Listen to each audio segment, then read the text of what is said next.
Okay, hello everyone. Welcome back to my channel. We are here in the beautiful rooftop in Singapore. I've been living in Singapore for the past 6 days. It's been so amazing, so beautiful, and I've learned quite a lot. That's why I'm here to give you guys a quick summary of things to do, things to know before you come and visit Singapore. So I actually made a list, and that's the best thing about traveling to different countries is making a list. Let me give you guys a quick history about how Singapore came to be. So Singapore was a British trading post in the 1800s, and after the Second World War, it struggled a lot with money. They decided to gain independence in 1965. Once they became independent, they started to focus on education, on finance, on government, and one of the most important ones, trade. So because of the location of Singapore, they were able to become one of the busiest ports globally and became one of the most important shipping routes in the world. So it's really impressive. The moment you arrive here, you can immediately see it as a rich country. The Changi airport is ranked the best airport in the world, and it feels like a mall. It feels like a luxury. It has one of the most beautiful waterfalls, a butterfly garden, a movie theater, amazing food. The moment you step in the airport, you're like, this country has their life together. And once you step out at the airport, you will see how crazy, like the buildings, the skyline, the architecture is. It is very polished, clean. It has that Asian design, but with some of the Western design sprinkle on it. So yes, if you are deciding to come and visit Singapore, even for a few days, it will cost a lot of money. Not too much as you might imagine. I mean, there are ways around it, such as staying at hostels, eating street food. Food is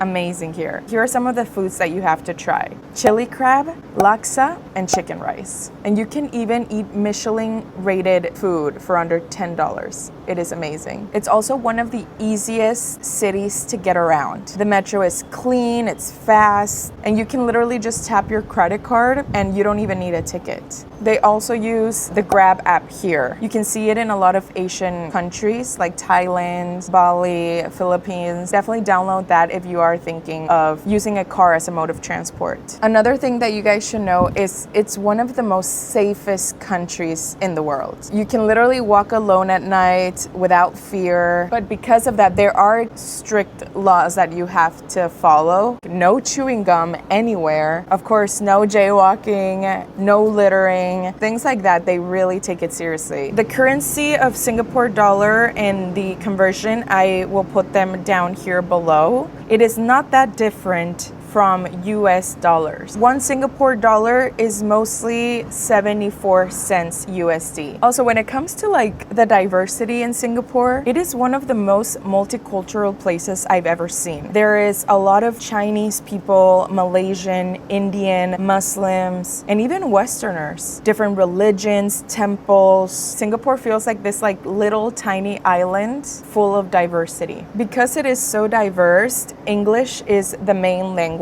of Singapore, as well as Mandarin and Malay. Also, something that I forgot to mention is the weather here. It will rain almost every day. I think it's also because I came during the month of December and it is the rainy season. I don't think I've ever seen rain like this in my life.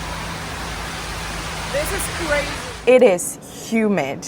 Be ready to sweat. It is mainly the same weather as Thailand and Bali. I don't know why, but I was expecting it to be a bit cooler like Japan. But no, you will sweat and you will get wet. Make sure you have an umbrella ready. A lady here told me that you need an umbrella for two things, for the rain and for the sun. So make sure you have that ready. This is one of the cons of this beautiful, rich city. And of course, I am gonna have to talk about it. Yes, people will get in your way. I am still not used to it. If you are either from the US, Mexico, the western side, you will see that as rude. Maybe it's something that we are not used to. I also talked about it when I first traveled to Japan. It is something that people don't say, excuse me, people just walk right in front of you.